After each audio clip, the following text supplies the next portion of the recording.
Liverpool oo doonaysa inay ka qayb qaadato koobka Champions League xilli ciyaareedka soo socda ayaa u soo dhawaatay sidoo kale hal dhibic u jirta kooxda ku jirta kaalinta saddexaad iyo sidoo kale kooxda ku jirta kaalinta afraad. Kooxda PSG ayaa la filayaa ciyaartoygeeda Marco Verratti inuu ka tagi doono, halka Arsenal ay isku dayi doonto inay jabiso rikoodhkeedii ahaa inay la soo wareegto ciyaartoyga ugu qaalisanaa, iyadoo kooxda la filayo inay la soo wareegi doono ciyaartoyga Declan Rice. Sidoo kale kooxda Chelsea ayaa lala xiriiriyay ciyaartoyga Rafael Leao, halka kooxda Manchester United ay ku dhowdahay inay la soo wareegto ciyaartoyga khadka daafaca uga ciyaara kooxda Napoli. Salaamaantiin asxaabta kusoo dhawaada barnaamijkeena 1 oo kusoo qaadano wararka iyo warbixino ugu dambeeyay. Sidoo kale waxaan eegi doonaa kulamadii la ciyaaray toddobaadkan. Haddii aad ka hesheen muuqaalka fadlan like, subscribe na channelka si aad ula socotid muuqaalada dambe. Sidoo kale haddii aad jeceshahay inaad soo booqatid baraha kale aan ku leenahay baraha bulshada, waxaad linkeedooda ka heli doontaa qaanada description-ka. Ugu horreynta haddaynu ku bilowno, kooxda Liverpool ayaa 3-0 kaga badisay kooxda Leicester City, iyadoo kooxda Liverpool ay doonayso ama ay kusii dhawaanayso tartankii loogu jiray oo bixitaanka koobka Champions League xilli ciyaareedka soo socda.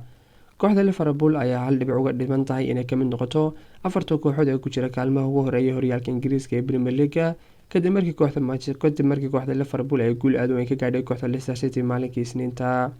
Kooxda Liverpool ayaa hadda waxay ku jirtaa kaalinta shanaad ee horyaalka Ingiriiska ee Premier League, iyadoo kooxdu leh 65 dhibcood kadib markii ay kooxdu ciyaartay 36 kulan. Haddaba kooxda ayaa waxaa jiray inuu farqi u dhexeeyay iyadoo kooxda Manchester United oo ah kooxda ku jirta kaalinta afraad, sidoo kale kooxda Newcastle United oo ku jirta kaalinta saddexaad, balse labada kooxood ayaan weli ciyaarin oo labada kooxood waxay ciyaareen 35 kulan. Sidoo kale kooxda Leicester City ayaa ku jirta kaalinta 19aad iyagoo leh 30 dhibcood, iyadoo laba dhibcood u dhexeeyay iyaga iyo kooxda ku jira kaalinta 17aad ee Everton, inkastoo kooxda Everton ay 2 kulan u dhiman yihiin. Haddaba kadib markii kulanka uu si fudud u bilaabmay, kooxda Liverpool ciyaartoygeeda Curtis Jones ayaa waday daqiiqadii 33aad inuu goolka koowaad u dhaliyo kooxda Liverpool, kaas oo ka caawiyay ciyaartoyga Mohamed Salah. Inkastoo kooxda Leicester City ay ku ciyaaraysay daafac soo baxsan oo ay ku ciyaaraysay daafaca offside-ka, haddana kooxda Liverpool waxay awooday inay goolka koowaad la timaado kadib markii kubadda dheer soo tuuray goolhaye Alisson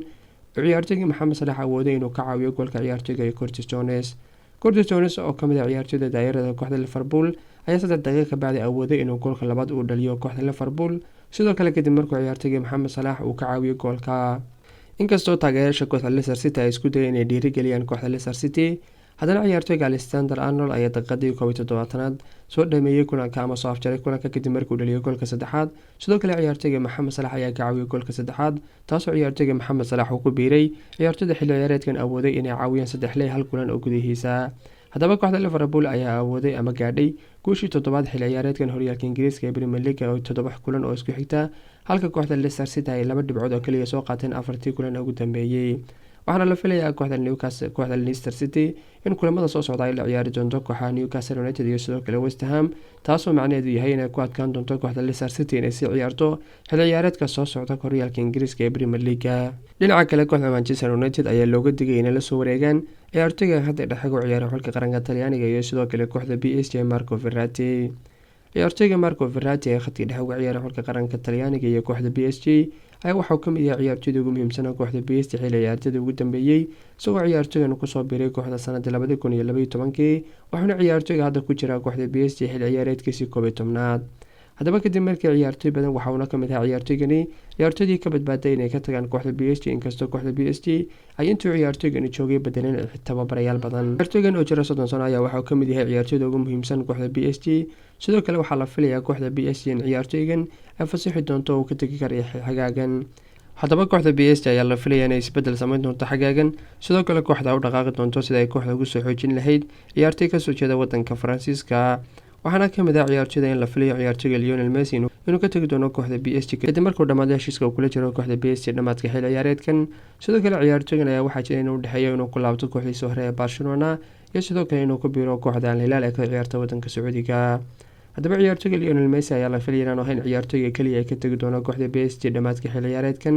sidoo kale waxaa jira in ciyaartoyga Marco Verratti uu ka mid yahay ciyaartoyda la filayay inuu ka tagi doono kooxda PSG dhamaadka xilli ciyaareedkan. ciyaartoyga Marco Verratti ayaa xilli ciyaareedkan aan ka mid ahayn ciyaartoyda ugu fiican kooxda PSG kadib markuu ciyaartoygan xilli ciyaareedkiisa ugu fiican ku qaatay kooxda PSG, isagoo ciyaartoygan awooday inuu ciyaaro kooxda PSG xilli ciyaareedkan 35 kulan. haddana ciyaartoyga waxa uu kooxda sameeyay inuu caawiyo hal gool oo kaliya isagoo aan wax gool u dhalin. ciyaartoygan ayaa la filayaa in heshiis kordhintiisu ay adag tahay kadib markii mas-uuliyiinta kooxda PSG ciyaartoygan ay ka niyad jabeen kadib markii laga soo laabtay koobka adduunka sanadii 2022 ka dhacay wadanka Qatar, maadaama xulka qaranka Talyaaniga aanu ka qayb qaadan. haddaba kooxda Manchester United oo lala xiriiriyay ciyaartoygan ayaa looga digay ciyaartoyga inay la soo wareegto maadaama ciyaartoyga Ferrati ay da'diisu tahay 30 sano sidoo kale ciyaartoygan lala xiriiriyay kooxda Al Hilal iyo sidoo kale kooxda Manchester United. kooxda Manchester United iyo tababare Ten Hag oo ku jira sidii ay u soo dhigsi lahaayeen kooxda Manchester United ayaa ciyaartoygan lala xiriiriyay inkastoo kooxda Manchester United ay haysato ciyaartoy khibrad leh kuwaas oo da'doodu ay gaadhay 30 jir kuwaas oo kale ciyaartoyga Casemiro iyo Christian Eriksen sidoo kale ciyaartoyga Bruno Fernandes oo jira 28 sano haddana kooxda Manchester United ayaa doonaysa inay la soo wareegto ciyaartoy ay da'deedu yar tahay inkastoo ciyaartoyga Marco Verratti uu ka mid ahaa ciyaartoydii lala xiriiriyay kooxda Manchester United haddana waxay doonayaan ciyaartoyga Casemiro iyo Christian Eriksen in kooxda Manchester United ay ku filan yihiin haddii ay noqoto dhinaca khibradda arrinkaas oo ka fogeynaya kooxda Manchester United sida uu la soo wareegi lahayd ciyaartoyga Marco Verratti oo la filayo inuu ka tagi doono kooxda PSG dhamaadka xilli ciyaareedkan.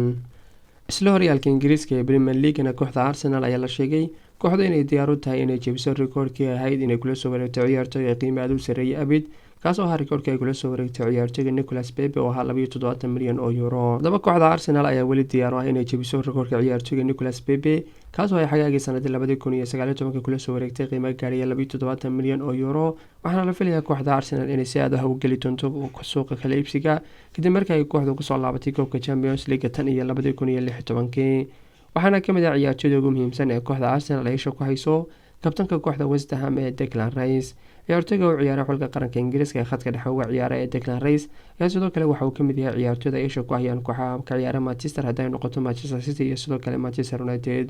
balse kooxda Arsenal ayaa la sheegay inay diyaar u leeyihiin ciyaartoygan inay ka ciyaarsiiyaan garoonka Emirates Stadium iyagoo kooxda kula soo wareegaysa qiimo gaaraya 20 milyan oo euro qiimo gaaraya 70 milyan oo euro inkastoo mas'uuliyiinta iyo sidoo kale tababaraha kooxda West Ham ee David Moyes ay ciyaartoygan sheegeen qiimihiisu ay ku fasaxi doonaan 100 milyan oo euro inkastoo ciyaartoygan uu ka hadhay heshiiskiisa hal sano oo kaliya oo dhammaan heshiiska ugula jiro kooxda West Ham xagaaga sanadda 2024 haddana waxay doonayaan mas'uuliyiintu inay ku fasaxaan ciyaartoygan qiimo gaaraya 100 milyan oo euro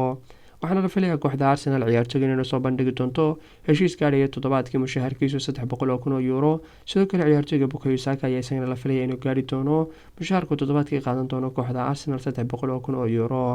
haddaba kooxda Arsenal ayaa sidoo kale diyaar u ah inay la soo wareegto ciyaartoy badan oo sidoo kale kooxdan ay ka fasaxdo ciyaartoy ay ka mid yihiin kabtanka kooxda ayna ka mid yihiin ciyaartoyga Granit Xhaka oo la filayo kooxda Bayer Leverkusen inuu kula wareegi doonto qiimo gaaraya 15 milyan oo euro. haddaba kooxda Arsenal oo sanadadii iyo sidoo kale xilli ciyaareedkii ugu dambeeyay la xiriiriyay ciyaartoyga Declan Rice ayaa la filayaa sidoo kale kooxda inuu dhaqaaqi doonto ciyaartoyga khadka weerarka uga ciyaara